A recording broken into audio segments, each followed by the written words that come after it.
Sejam bem-vindas, sejam bem-vindos em mais um Arena dos Saberes. Olha para o céu, meu amor, vê como ele está lindo. Olha para aquele balão multicor, como no céu vai sumindo. Foi numa noite igual a essa que tu me deste o coração. O céu estava assim, em festa, porque era noite de São João. Começamos o nosso Arena com os versos de Luiz Gonzaga, o rei do Baião, pois é festa de São João. Ela traz o som de Pernambuco no DNA, cantora e compositora que carrega a alma do forró desde a infância. Com a gente, a força e o talento de Ceissa Moreno.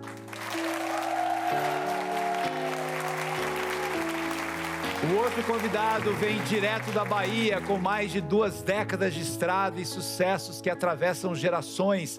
Recebemos a alegria contagiante de Rafa Meirelles, da banda Pimenta Nativa. E para começar, ela é uma das principais consultoras e referência nos estudos sobre comunicação, cultura e relações raciais do nosso país. Professora da Pontifícia Universidade Católica de São Paulo, escritora. Seja muito bem-vinda, Rosane Borges.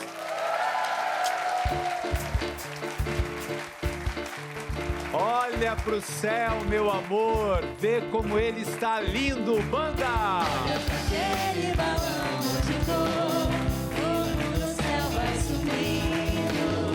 Foi numa noite igual a essa que tu me deste o teu coração. O céu estava assim em festa, porque era noite de São João. Havia balões no ar, Jorge Baião no salão, e no terreiro o seu olhar me incendiou meu coração. E no terreiro o seu olhar me incendiou meu coração. Muito bem! Diretamente aqui desse teatro lindo, Teatro de Arena, do Sesc Copacabana, começando mais um Arena dos Saberes. Obrigado pelo privilégio de estar na sua casa, fazer parte da sua família, nessa parceria tão bonita do Sesc Rio de Janeiro com a TV Cultura de São Paulo, que leva uma série de informações legais e que leva São João para você também, nesse mês especial em que muitos lugares do Brasil se comemora essa festa tão bonita, com comidas típicas, com danças, com música, com alegria, né? Porque o que o Brasil tem de melhor é essa diversidade fascinante. E a gente começa com São Luís do Maranhão, Rosane, que coisa boa. Exatamente. Terra linda, não? Terra linda. Que é norte, que é Nordeste-Norte, né? São Nordeste Luís, Norte, Maranhão, é um tá mix. ali, é um mix, né? É. Há quem diga que a geografia teria que rever, que ela é mais norte, culturalmente falando, é Amazônia legal e biológica, né? Mas, enfim, a gente assume também essa identidade nordestina. Nordestina. Hoje a gente vai ter Pernambuco, Bahia, Maranhão, um programa todo especial. Rosane, vamos começar falando dessa questão da comunicação correta, que é um dos caminhos que você trabalha e que, né, que dá a sua consultoria. A gente percebe, de um lado, né, veja se eu estou correto, né, o Brasil às vezes tenta negar um histórico racista, dizendo que isso já passou, que não existe mais, que no Brasil todo mundo é feliz, o seu jeito e tal, que me parece que já está incorreto daí. E aí tem um outro lado de pessoas que falam assim, não, mas agora virou meio chato, você não pode falar isso, não pode falar aquilo. Por que a comunicação ela é essencial para que as pessoas se sintam respeitadas? Ótimo, porque a comunicação ela constrói vínculos, né? É um elo entre o eu e o outro. Esse elo, por que a gente diz que esse elo tem que ser humanizante? Porque a gente só define a nossa humanidade com o outro. Nós só somos com o outro. Ora, num país racista, misógino, sexista, né? A gente está presenciando aí mortes de mulheres em escala industrial. Revela muito que algo desse elo foi quebrado, que a gente não está produzindo vínculos. Então, a comunicação ela é fundamental e quando a gente está falando de inclusão, a gente não está falando de exclusão das pessoas brancas, dos homens, pelo contrário, é todo mundo junto, todos e todas a bordo, e para a gente realmente construir uma sociedade justa, né, livre de opressões, de discriminação e etc. Porque quando você diz o Brasil, a gente tem isso, né? Nós brasileiros, obviamente que somos alegres, hospitaleiros e etc, mas a gente tem uma face violenta. O Brasil, ele foi fundado sob as bases da violência, a gente não pode esquecer. A gente recalca esse lado violento. É mentira que nós somos alegres, que a gente convive todo mundo junto? Não, esse é um traço. Mas a gente tem um outro traço que a gente tem que admitir, que é o traço da violência. Na primeira oportunidade, a gente faz piada contra pessoas gays, contra negros. A gente tem que admitir esse nosso lado. Admitir isso não é nenhum tipo de problema, pelo contrário, é a busca da solução, né, Chalita? E a comunicação é fundamental para a gente se reconhecer como um país em que tem um samba, tem um carnaval, tem alegria, tem um futebol, todo mundo junto, mas é um país que mais mata pessoas trans, é um país de que cada 10 jovens mortos pela polícia, 8 são negros, e desses 8, a maioria não tem passagem pela polícia, né? A polícia, isso não quer dizer que a polícia tem que sair matando por aí bandido, mas assim, só para a gente ter esse quadro, né? Quando a gente diz, nossa, mas aqui não tem guerra, eu digo, a gente já tem as nossas. Um país que mata mulheres em escala industrial tem guerra, né? É um país em guerra. Então, eu acho que é reconhecer. A comunicação tem esse lado de reconhecer, digamos assim, o nosso lado não tão fofo, né? Não tô... né? Mas também de dizer, reconhecendo e buscando soluções, a gente pode se tornar uma potência, porque realmente o brasileiro tem esse lado, né?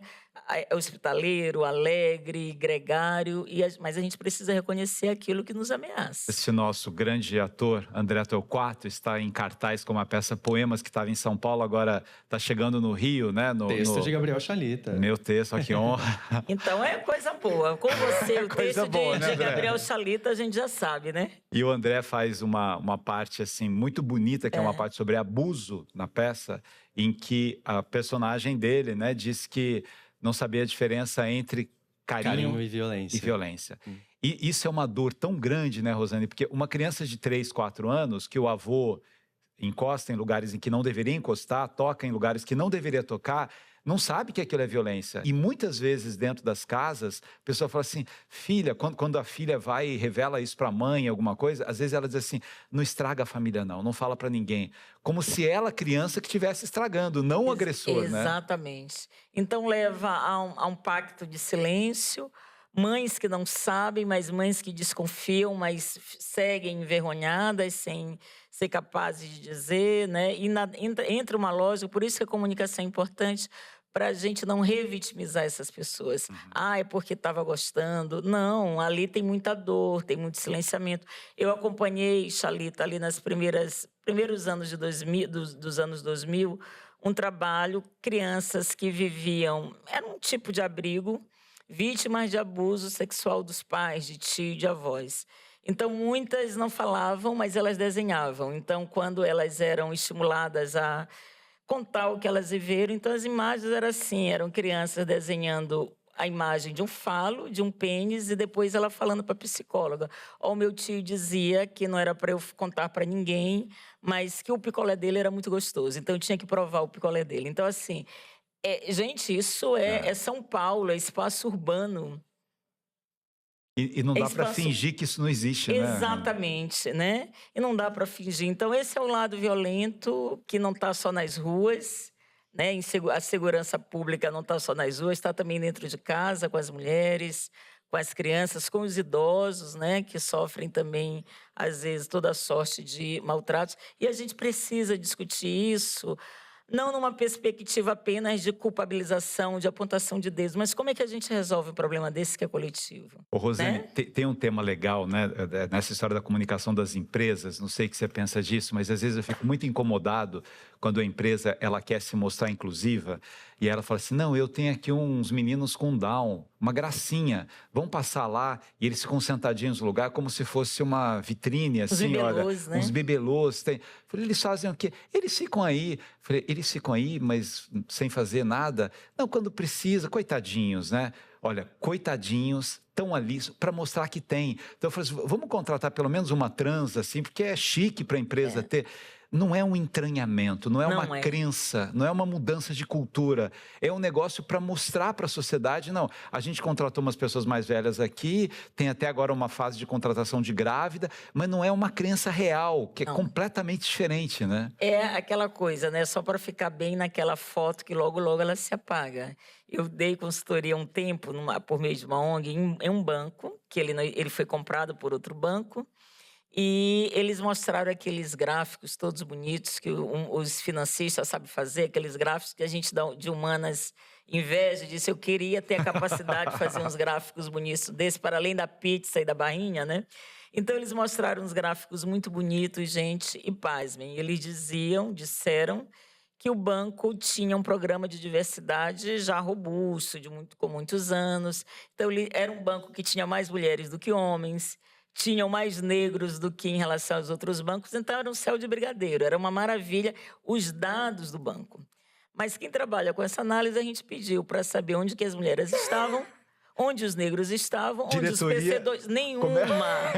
Nenhuma. Você não tinha gerente negro, você tinha poucas gerentes mulheres.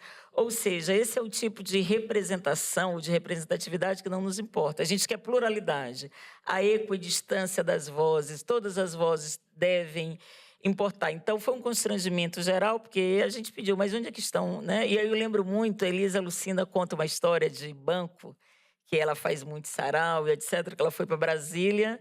E aí ela diz, Rosane, no camarim, e depois, assim, nos bastidores, era muito homem branco. Aí tinha uma funcionária do banco que era negra.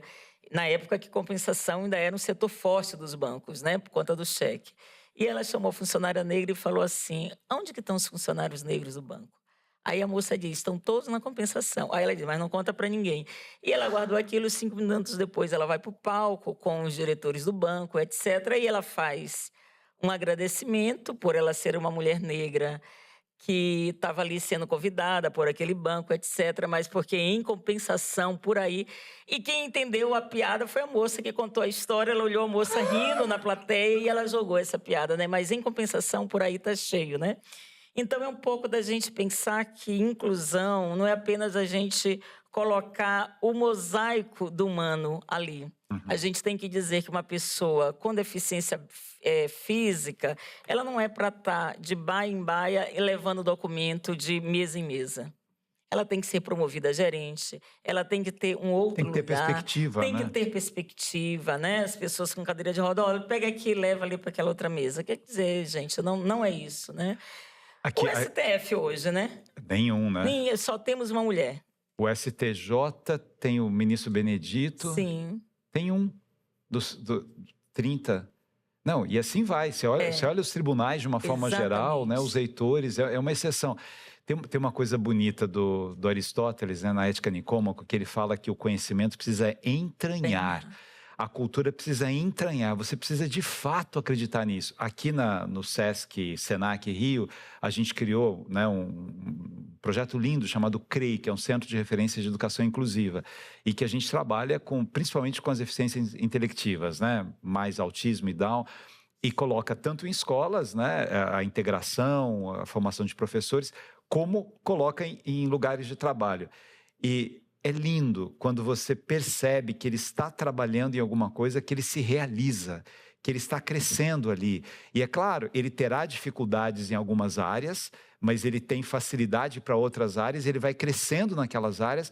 E a beleza da diversidade está, inclusive, a organização compreender isso. É melhor para que eu compreenda o país em que eu estou, o mundo em que eu estou, que eu tenha profissionais diferentes me ajudando a tomar processos decisórios, a decidir de fato, né? A empresa ganha com isso.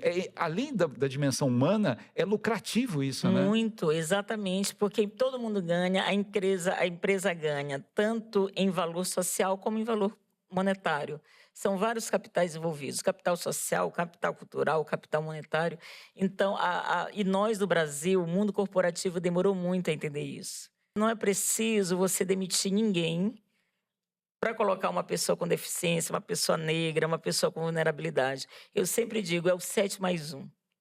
Você tem essa equipe e esse mais um, ou essa mais uma, que tem uma vulnerabilidade financeira, etc., ela tem que receber algum tipo de incentivo. E ela vai aprendendo ali com o grupo. Claro. Então, é sempre a gente colocar assim, é 99 mais um. Esse mais um que não veio com seu Mac Pro, esse mais um que não tem todos os recursos, né, de uma agência de publicidade. E vai ter, e como ele diz, te escutando, depois ele adotou, me deram feedback. Ele diz, a gente descobre talentos, pessoas inteligentíssimas, que não passam nesse crivo, né? Que é um crivo que é elitista, um crivo que é, a depender de onde você mora, e eu acho que a mesma coisa aqui no Rio, né? A dificuldade das pessoas chegarem nas ditas regiões nobres, né? Então, tudo isso, você tem que pensar o cálculo. Essa pessoa não pode chegar cedo no trabalho, ela mora muito longe, em São Paulo, a depender de onde a pessoa mora, são 3, 4 horas, isso é na cidade. Para chegar, é ônibus, metrô, trem, exatamente, né? Se você mora nos extremos, a média é essa, né? 3 horas. Que coisa interessante. Quando o Brasil começou a discutir a inclusão, né, por meio das cotas nas universidades, o resultado da ciência, do estudo depois de um tempo, foi que não havia diferença, cognitiva, social, emocional. A entrada era mais difícil, porque eles não tinham dinheiro para pagar o decoreba, os cursinhos decoreba para entrar na faculdade. Mas quando ele estava lá e melhorou a estrutura, hoje nem se discute mais que isso é um benefício para o país. Você vai me dar um presente? A gente está chegando no final. Já tá. Me falaram que tem presente para mim. Eu estou lançando um livro nesse mês de São João. São 2 coisas. O meu livro, que se chama Imaginários Emergentes e Mulheres Negras, Representação, Visibilidade e Forma de Gestar o Possível. A gente está rodando o país. Modestas favas, eu brinco que o livro está lindo pela capa. É uma capa artística de uma... Deixa eu mostrar de uma aqui artista visual, Silvana Mendes, que está assim, rodando o mundo. Essa imagem, Chalita, é uma imagem da escravidão que ela relabora. Então, essa moça que é uma escravizada, está com 2 crianças passeando na praia, ela tira, coloca 2 felinos, sinônimo de força, e o manto, né? E esse livro, eu defendo muito que a gente precisa abordar um outro manto para o mundo. O trabalho, ele é um livro muito metafórico, um livro poético da comunicação, mas também da gente pensar o nosso tempo. O tempo do colapso climático, esse tempo ameaçador, das catástrofes ambientais, né? Um tempo em que a gente acha que o nosso futuro está bloqueado, mas existem outros mundos. É isso que eu digo no livro. E esse livro está gerando um kit promocional, né? Que a gente vai circular para algumas pessoas especiais como você. Obrigada. Então, tem um caderno, Imaginários Emergentes, baseado no livro. A caneta, Imaginários Emergentes também. E um manto, que é esse aí, que pode ser um chale, um manto, mas ele não é apenas um manto feminino. Por isso que eu estou te dando, Amei. Que também é a Obrigado. metáfora desse outro manto do mundo. Olha e esse livro está me trazendo muitas alegrias, porque a gente está num contexto... Eu lancei ele no Rio, no mês de abril desse ano, 2 vezes em São Paulo, e quem me acompanha nos lançamentos são pessoas muito valorosas. Teve a Érica Hilton, a Cida Bento. Aqui no Rio foi a Jurema Werneck, com a Flávia Oliveira, né, da jornalista da Globo News e do Globo. Então, assim, a gente está aí num momento muito fundamental de divulgação desse livro. Obrigado pela sua presença. Eu que agradeço, parabéns pelo querido. seu trabalho. E você sabe que você é uma pessoa que eu admiro muito, né? Igualmente. Obrigado. Daqui a pouco a gente volta. Intervalinho rápido. Juazeiro, Juazeiro, me responda, por favor. Juazeiro, velho amigo, onde anda meu amor?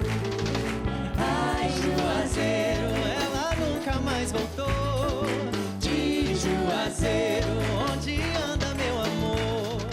Quando olhei a terra Deus, com a fogueira de São João, eu perguntei a Deus do céu, ai, por que tamanha judiação? Eu perguntei a Deus do céu, ai, por que tamanha judiação?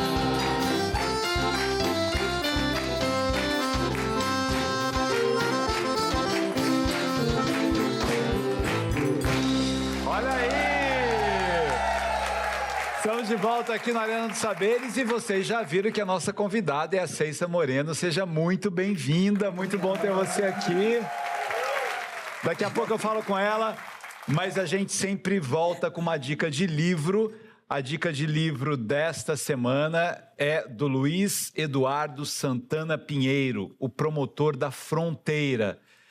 Esse é um livro muito interessante.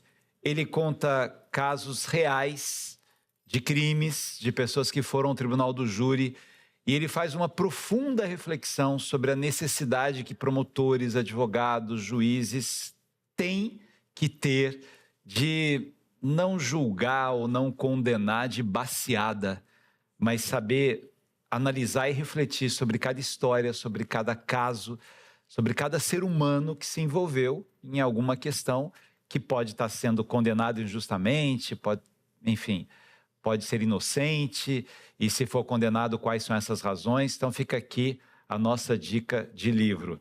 Que coisa boa, Ceissa, você aqui. A gente começou com o Luiz Gonzaga, você veio da terra dele. Claro, bom pra mim também.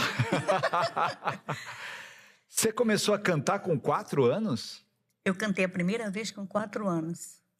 Eu estava na casa do meu avô, né? Minha mãe que me contou, né? E de repente, eu viro naqueles alto-falantes de boca de sino, eu cantando. Aí correram, cadê ela, cadê ela? Aí eu estava com um tio que estava com um grupo de garotos e crianças e adolescentes também, fazendo um show assim meio de rua. Esse meu tio era jornalista e gostava. Então eu estava lá cantando a música de Ataúfo Alves, né? Musa inspiradora. Canta um pedacinho pra gente. Minha musa inspiradora, nessa noite de luar, agradeço ao Criador que me fez um sonhador. Ah! É.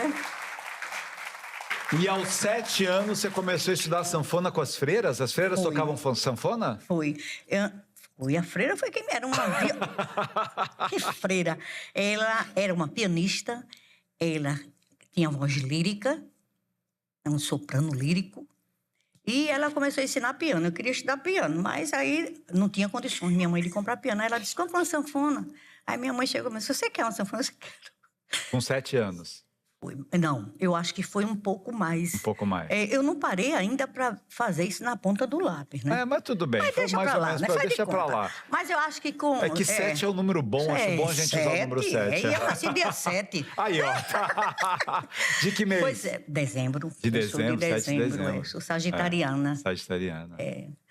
Pois é, então aí também cantei com 5 ou 6 anos, sei lá, com orquestra. Um outro tio me levou, um tio materno. Eu sempre vivi assim, mais com a família mesmo. Foi uma vida meia... E quando você começou a tocar sanfona, você tocava o quê? Eu comecei tocando, eu estudava por um método aqui de um carioca, Mário Mascarenhas, a freira me ensinava pelo método Mário Mascarenhas, tocava sanfoninha de ouro, paraná, paraná. E depois, aí já maior, chamei um garoto, 2 garotos começaram a tocar comigo, zabumba e triângulo, mas assim, muito reservado. Eu nunca saí mesmo para enfrentar a arte, porque mamãe era muito... é rígida. Rígida. Entendeu? Então, sempre era acompanhada pela família. Meus tios, depois os primos, depois irmão. Eu acho que eu vi só agora. Agora você está autorizada a cantar. Dei uma fugida. Mas também eu vim para aqui com 74 anos, no The Voice, né? Então, depois dali, Hildo me trouxe, né, para eu ficar aqui, Hildo de Assis, que é o meu empresário. Aí, gravei um EP. Participou de uma peça agora com o Renato Borges e o Almir Haddad. Fiz aquela e fiz o musical Admirável Sertão, de Zé Ramalho. E fomos para vários estados do Brasil. Mas teatro é uma coisa de louco. Dá para tocar alguma coisa do Zé Ramalho?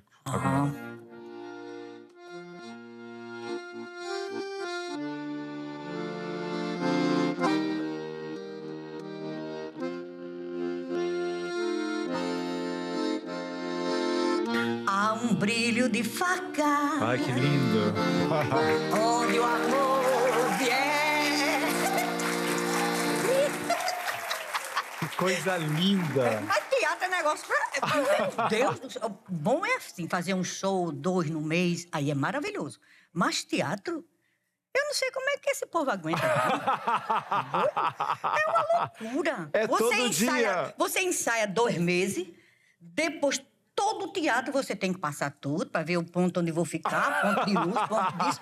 Eu acostumada a ir para onde eu quero. Aí, de repente... Aí tem marcação, tem diretor marcando, pegando. Apanhei que só sofri. E eu fazia, minha gente, eu não sou daqui. Eu não sou do teatro. Mas acho que o teatro, ele abrange todas as outras artes, né? Aham. A música, a dança, o corpo, né? A expressão corporal. Tem 1000 coisas ali. Por trás das cortinas, vocês não sabem o que é aquilo. mas maravilhoso, né? Se Não, eu e essas fosse duas peças jovem- eram musicais ainda, com um monte de gente junto, né? Não era uma... Eu abro o espetáculo, o musical Zé Ramalho, eu abro cantando um aboio, que eu mesma criei, viu? Ali porque tem aquela história de primeiro ler o livro, a leitura, e não sei o quê, aí cada um vai dizendo alguma coisa, e eu sem saber de nada. Mas aí eu criei um aboio dentro da história de Zé, né? Eu criei um aboio, eu abro o espetáculo cantando esse aboio. Então canta pra gente. Eita, um pedacinho, viu? Um pedacinho. Que eu não me preparei.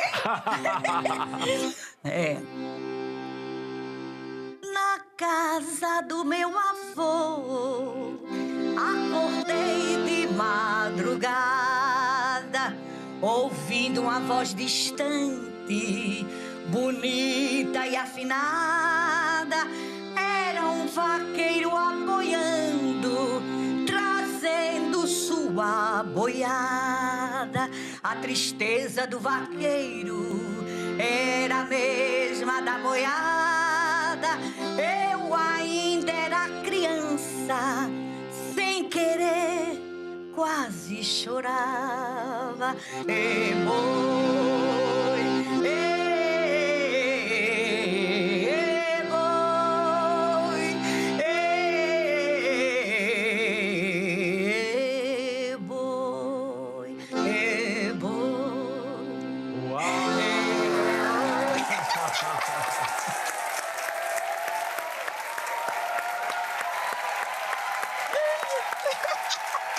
Que voz maravilhosa, que voz linda! E deixa eu dizer, isso é verdade, viu? Eu acordei, eu acho que eu tinha uns 4 ou 5 anos na casa do meu avô.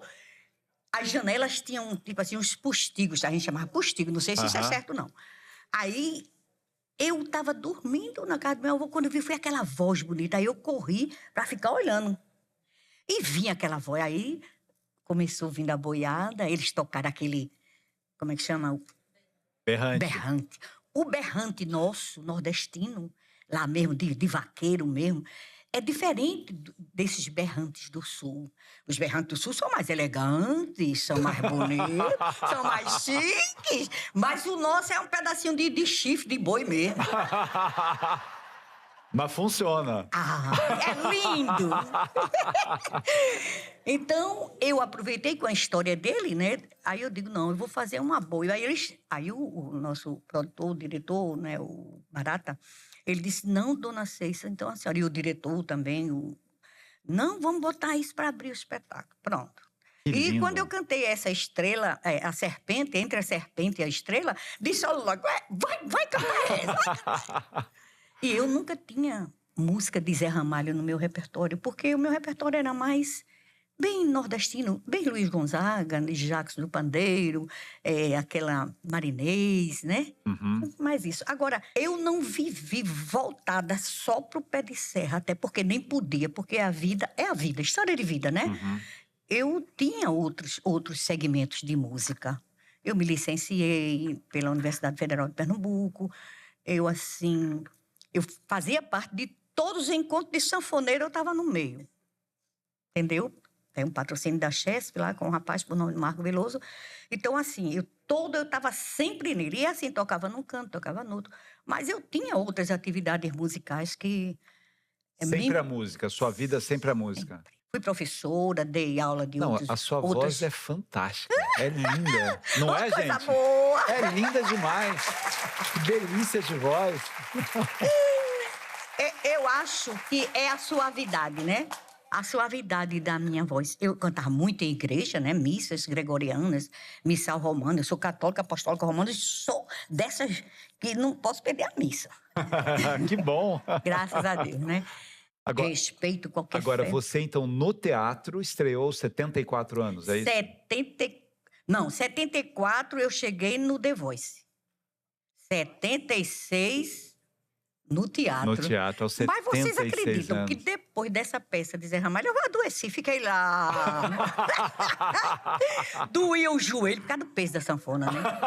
Doía o joelho. Eu disse, eu não vou mais participar disso, não. Eu tô adoecendo. Aí veio outra peça. Aí, entrei assim de gaiata. Como? Entrei de gaiata. Pronto. Ele me chamou, o Barata me chamou para eu fazer, musicalizar assim, a entrada das pessoas como uma receptividade, Eu né? vi, foi lindo. Você assistiu? Eu assisti. Lindo, lindo. Pois, a minha forma de falar, né? Que vocês estão rindo. Pensa que eu não estou notando. É o jeito, né? É meu jeito, não tem jeito de eu mudar. É o seu jeito lindo de falar. Olha. Iluminado.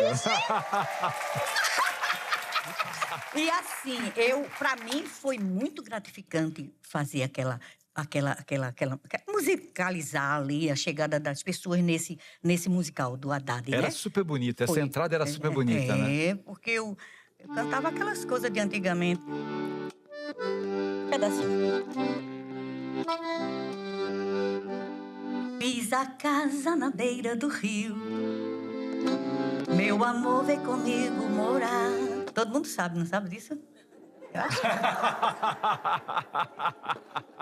Pois é, e foi muito gostoso.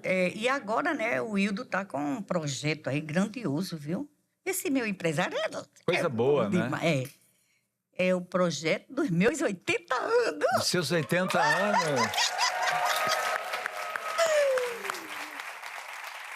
Minha gente. O que vai ter nesse projeto? Que música vai ter? Ele quer gravar, não é? Fazer um disco, né? Não sei se é disco não, porque o nome de disco já era, né? Mas é disco. E gravar e fazer show, né? Fazer um show. Eu tenho feito show, graças a Deus, eu tenho feito shows em vários teatros aqui no Rio, né? E assim, tem sido muito gratificante porque eu acho que eu recebi um presente, sabe? Na minha velhice. Porque eu nunca saí para fazer nada sozinha. A mãe não deixava. Não. E era tudo no meu pé. Parecia que eu vivia num, sei lá, como é que chama aquilo ali? Bota a vela dentro. Isso! Era tio, era primo, era tudo. Tinha primo que brigava para ninguém pegar na minha sanfona. Tinha quem carregava era ele. Era um nó. E também, assim, vivi muito também festas familiares. E restaurante, barzinho, assim. Até uma vez, um sanfoneiro muito famoso que a gente tinha lá em Recife, de 8 baixos, que é Arlindo dos 8 baixos. Maravilhoso. E ele consertava também sanfona. E eu, vez por outra, levava a minha sanfona para ele dar uma ajeitada. Quando foi um dia, ele disse, vocês, rapaz, deixa de estar pela barraca com teu irmão, tocando sanfona. Ia mesmo, faz barraca, tocava. Tava nem aí, sabe? Mas sempre assim, acompanhada. A primeira vez que eu saí sozinha mesmo foi quando eu vim pro The Voice. E de avião, que eu morria de medo. Os 2 filhos, cada um com suas companheiras, sua esposa doente. Tranquilos e você ali. Não podia vir. E eu entrei num avião, São Gabriel, São Rafael, São Miguel, São Gabriel, São Rafael, São Miguel, São Gabriel, São Rafael, São Miguel. Me sentei, fiquei lá. Primeiro, não tomei nem água para sair de casa de manhã, para não precisar de ir no banheiro do avião, que eu morro de medo ainda. Olha, eu já Também nem água é ótimo. eu já viajei muito com esse musical, né? Com o musical já viajei vários estados do Brasil. O país da gente é a coisa mais linda do mundo, sabe? Então, assim... Mas eu sempre de manhã acordo cedo, 4 horas. Se eu for viajar de 10, às 4 horas eu tomo um gole d'água, um gole de café. E pronto. Pronto. Com medo de ir no banheiro. Porque eu só tenho medo daquele banheiro, de repente, dar uma errada ali. E lá vou eu. Eu só me lembro daquela história de Ariano Suassuna, quando foram dizer a ele, porque ele, né, tinha medo de viajar de avião, e foram dizer, mas rapaz, muito... Pior é na estrada, que o carro cai num buraco e tal, e tal. Aí ele disse, o avião é um buraco só. Agora, e Pernambuco pra ter gente boa, né? Ariano não nasceu lá, nasceu na Paraíba, mas adotou Pernambuco. morou lá, Luiz né? Gonzaga, Paulo Freire, Gilberto. E terra! Obrigado pela sua presença. Ô, Que amigo. pena que passa rápido. Vamos tocar uma música e cantar bem animada com a plateia pra gente encerrar? Bora. Vamos lá? Vamos cantar com ela?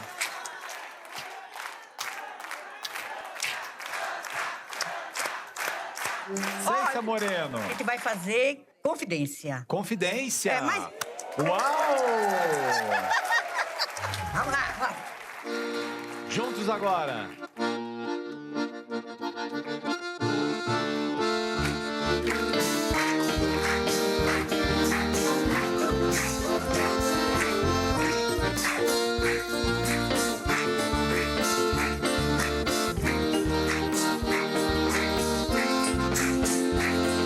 Eu tenho um segredo, menino cadete no peito, que a noite passada, quase que sem jeito, pela madrugada eu ia revelar.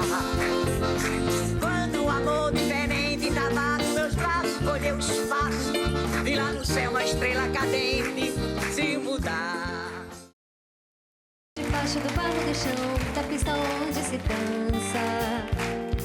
Suspiro uma sustância sustentada por um sopro divino. Que sobe pelos pés da gente e de repente se lança pela sanfona fora até o coração do menino. Debaixo do barro do chão, da pista onde se dança. É como se Deus irradiasse uma forte energia que sobe pelo chão e se transforma em onda de baião chachado. Shot que balança a trança do cabelo da menina e quanta alegria. De onde é que vem o baião? Vem debaixo do barro do chão. De onde é que vem o shot e o chachado? Vem debaixo do barro do chão. De onde é que vem a esperança, a sustância espalhando o verde dos teus olhos pela plantação. Oh, vem debaixo do barro do chão. Estamos de volta aqui no Arena. Vamos aplaudir nossa banda Beto Bonfim, Eduardo Simões, André Poiá, Julie, André Torquato, Laura Visconti. E eu quero agradecer a plateia mais incrível da televisão brasileira. Pessoal que veio da Sulacap, São Gonçalo, Alcântara, Ilha do Governador. Rafa Meireles, bem-vindo, É um cara. prazer estar com você. Obrigado Coisa pelo convite. boa. Que honra estar com vocês aqui hoje. Eu achei muito bonito aqui que o Rafa sentou aqui e estava elogiando a Ceiça pela musicalidade, Que lindo, pela né, simplicidade, né? Ali você Como vê a essência da música, né? Você vê a raiz da música, né? O que a música de fato ela representa, né? Eu fico assistindo ela a noite toda, se precisar. Incrível.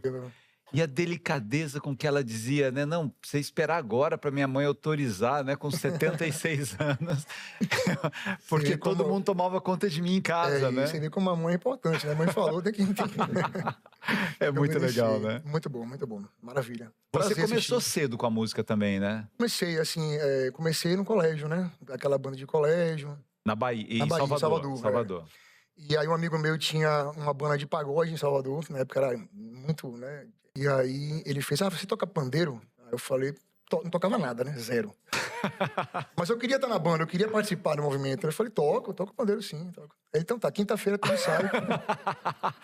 Nem pandeiro eu Aí tinha. você Aí eu falou, falei, tem até lá pra meu Deus. dar um Eu jeito. falei, meu Deus, o que eu vou fazer? Aí tinha um amigo meu que tocava pandeiro. Eu fiz assim, vem cá, como é que toca pandeiro, velho? Aí ele fez, o básico é 1, 2, 3, 4, né? E eu ficava na mesa do colégio.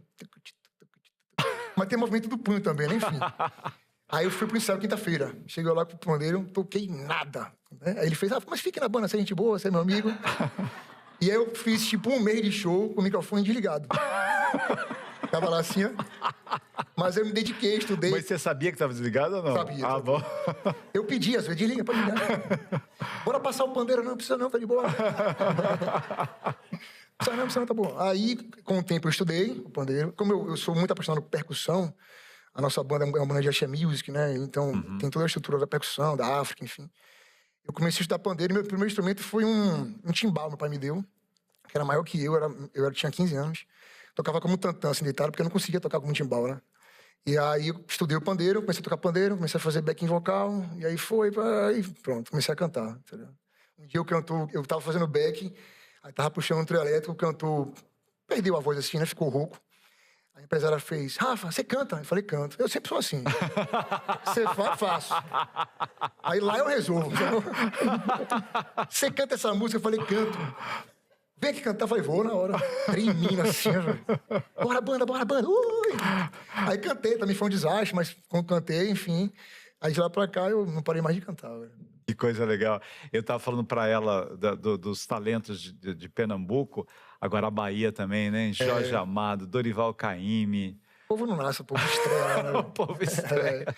Lá, eu estava conversando aqui em off, a cultura, né, velho? A culinária, a arte, a música na Bahia é muito grande, é muito forte, assim. O que significou e significa para o Brasil, né? Um Caetano, né? Um Gil. Beto Gil, né? A capacidade sonora. O axé mesmo, né? A força. Como é que o axé foi ganhando o Brasil e o mundo, né? É isso. Foi uma época de expansão musical, né? Em que o axé foi uma novidade, né? Todo mundo, pô, como é que essa música é percussiva, não sei o quê.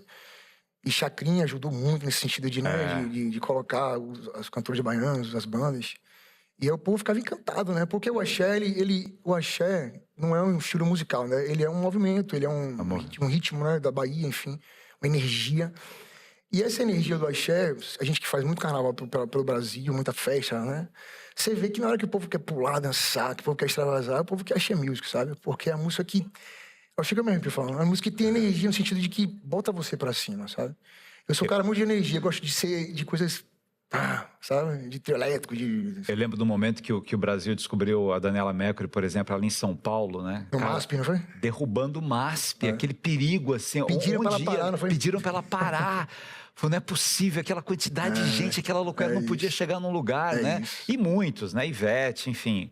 Quantos foram saindo dali, conquistando e pegando um espaço legal, né? É isso. Depois ela foi pra outro lugar, se eu não me engano, que era tipo uma quadra, não sei. Uma praça. Que é a TV Cultura. Ela foi no programa TV Cultura, na nossa TV Cultura. Ficaram em cima de um muro, ia exatamente. Um muro, uma coisa. Aí ficaram com medo daquela quantidade de gente e tal, né? Para o show, é isso. É movimento, né, velho? Agora, você criança, nesse começo, quem que você via e admirava, assim? Assim, eu gosto muito de rock, reggae, né? Eu sou um cara muito como eu falei, da energia, assim, do punk.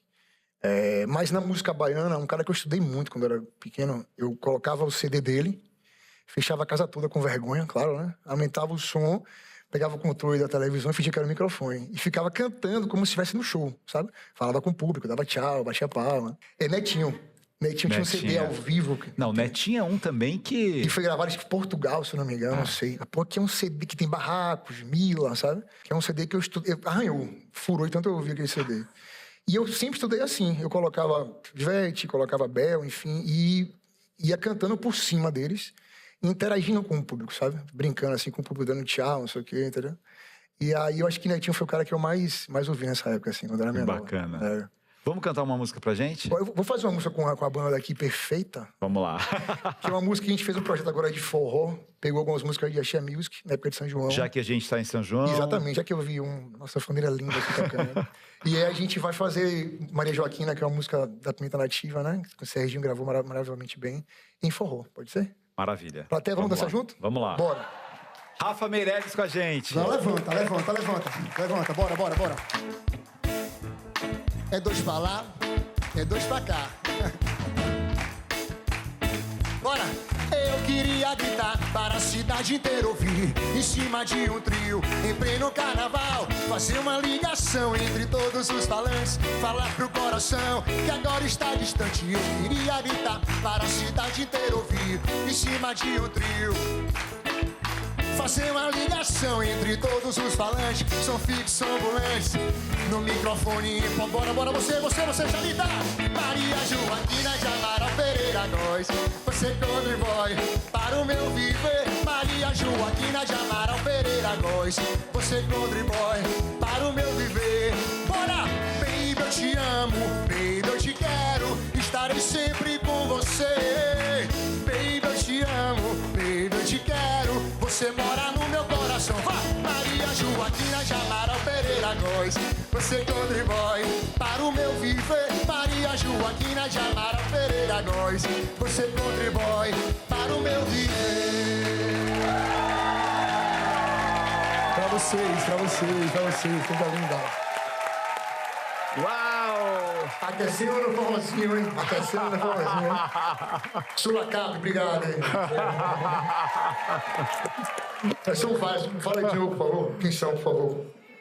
São Gonçalo, São Gonçalo, Alcântara, Ilha do Governador. Ilha do Governador.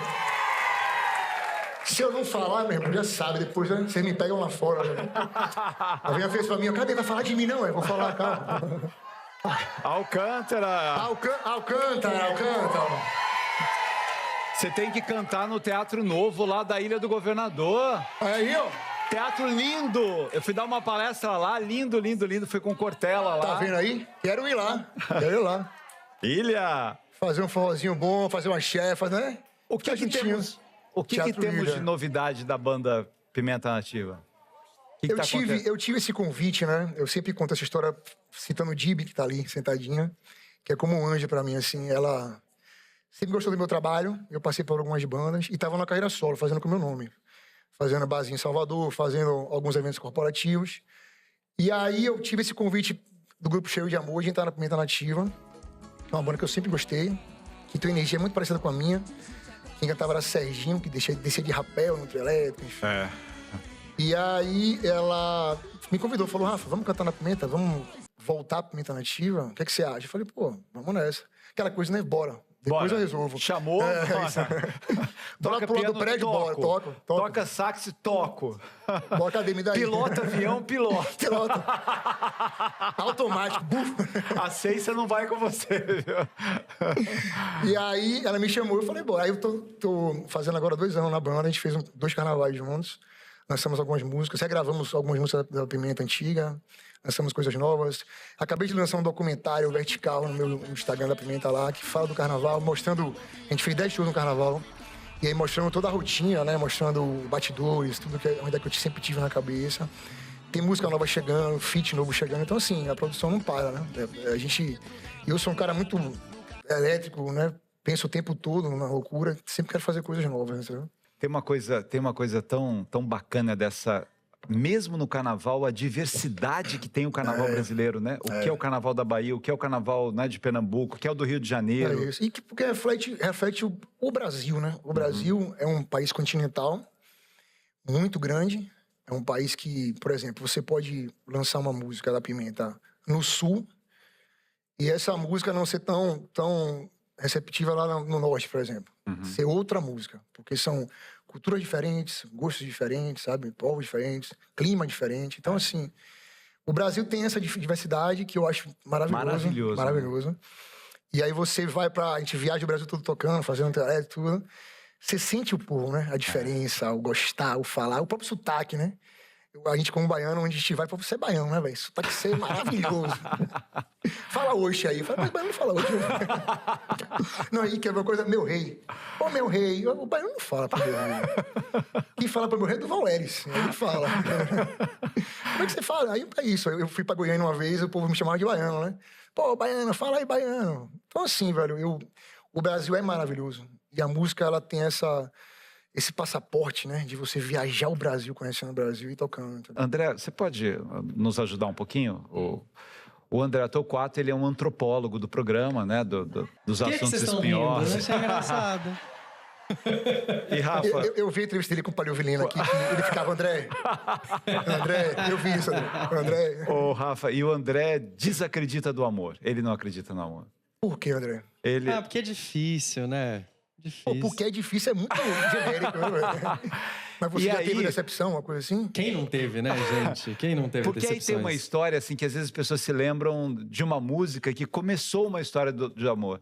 André, você lembra alguma música que começou alguma história de amor na sua vida? Nossa! Ou só quando terminou uma história de amor? Não, essa tem várias. Ai, mas eu lembro Eu Preciso Dizer Que Te Amo, do Cazuza, que ele canta com a Bebel. Lindíssima aquela gravação. Você começou uma história de amor com essa música? Sim, eu lembro que eu escrevi uma cartinha, que eu escrevi a letra dessa música pra mandar pro meu amor com, sei lá, 12, 13 anos. E não deu certo? Com 12, 13 era muito cedo também, mas é eu acho. O primeiro amor a gente nunca esquece, não é, gente? Mas... Esse foi que te traumatizou? Mas foi esse que você não quis mais? Não, depois tiveram vários. Mas o primeiro, sabia que o primeiro foi Coração Partido? É já? mesmo? Talvez tenha começado aí a decepção do amor. Mas com 12 anos, você quer o quê? Você quer casar? Você quer um lua de mel lá na casa? Quero, que isso? Quero o mundo. Com 12 anos de idade, pô. Agora, Rafa, tem uma coisa legal que muitos poetas, né, da canção, Dorival já falou isso, Vinícius falava, Vinícius que não é da Bahia, mas que amou a Bahia profundamente e tal, mas que a dor de amor, ela te traz inspirações impressionantes, né, de texto, de livro, de música, de composição, porque eu acho que essa dor que você está sentindo te conecta com a dor da humanidade, né? É porque também muita gente sofre de amor, né? Então, quando você fala determinado assunto que todo mundo já passou, como ele falou, passa tipo algum momento, a pessoa se identifica com aquilo, né? E por ser algo tão visceral do ser humano, né? Que é a dor, que é o sofrimento de algo que machuca o coração, né? Que é algo tão importante, vital, enfim. Você, quando escreve, você quando canta, você canta com mais emoção, sabe? Você, meu Deus, é aquela coisa, né? Aquela sofrência, né? Que o povo fala, né? Você sabe que eu nunca me esqueço, viu, André? A Bibi Ferreira, aos 90 anos, com uma amiga minha que tinha terminado uma relação, que estava chorando, triste, ela falou, você está sofrendo de amor, né? Pois eu vou te dizer uma coisa, eu tenho saudade de sofrer de amor. Porque quando você está sofrendo, é uma dor muito forte. Mas quando passa, são os momentos que você se sente mais vivo, pensar em alguém, sentir o sentimento, aos 90 anos dizendo isso. Tenho saudade de sofrer de amor. Tenho saudade de sofrer de amor. Porque eu me sentia viva com esse bonito isso, né? Bibi Ferreira. Dá uma música isso. Dá uma música isso. Tenho saudade de sofrer de amor. Tá vendo? Se a gente perguntar... Eu não tenho, não. Rafa, vamos terminar o programa cantando pra gente? Então bora. Vamos lá. Eita, muito obrigado. pela Deus sua abençoe. presença. Deus te abençoe muito. Parabéns muito pelo programa, muita por luz. tudo. Deus abençoe. E Espero você no trio Salvador lá no Vamos carnaval. lá. E ó, nunca desista do amor. Esquece o que o André falou. André. Vai por mim.